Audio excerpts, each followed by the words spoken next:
Jimmy Sisto here from Frequency TV, here with Pete. Pete, what brought you here to Sioux?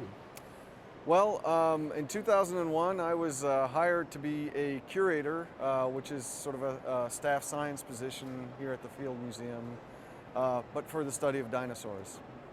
Excellent. And you got some other favorites, I imagine. I know Sioux probably is one of your high-standing ones, but I mean, what other dinosaurs really get you going or get you thinking in a weird way? It's a question I get all the time, and it's one that's extremely hard to answer. I think the easiest way to answer it is whatever I'm working on right now. Lately, I've fallen in love with dinosaurs that are common. Believe it or not, T-Rex is a fairly common dinosaur in the sense that we have over 30 skeletons.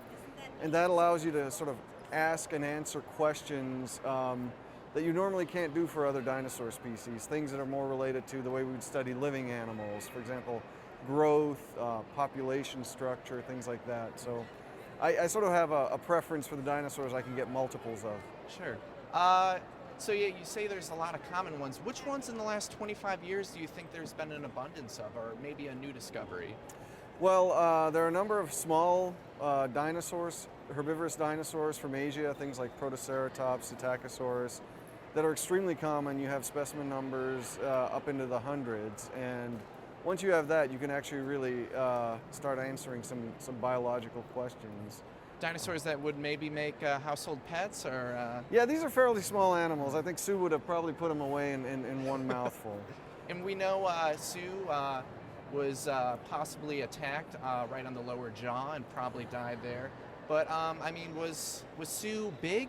Is there any way to wage on Sue's size versus other ones? Yeah, the nice thing about Sue is it's such a complete skeleton that you can actually start addressing those kinds of questions with more precision than with a lot of other specimens.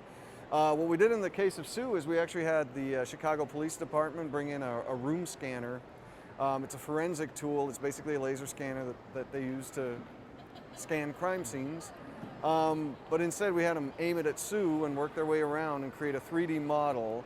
The idea behind this being this is a complete skeleton. This is the actual bones put together as best we could anatomically correctly. And then from that we sort of modeled flesh digitally and came up with a weight estimate of between 9 and 10 tons as a most probable size for this animal. So definitely not a household pet, I would have to say. No, definitely not. What are the chances that Sue had a bit of feathers on her? We think it's very likely that Tyrannosaurus rex did have some kind of plumage throughout its life. The reason we say so is we have, unfortunately, the sediments Sue's preserved in, they do not preserve soft tissues, but we have relatives of T-Rex from other continents in sediments that do preserve soft tissues, and they all seem to exhibit some kind of plumage. Whether it would have covered the whole body or perhaps more like an elephant's, when they get really big, they reduce the amount of hair on their body. We can't say, but certainly it would be most reasonable to expect that this animal had some kind of plumage at some point in its life.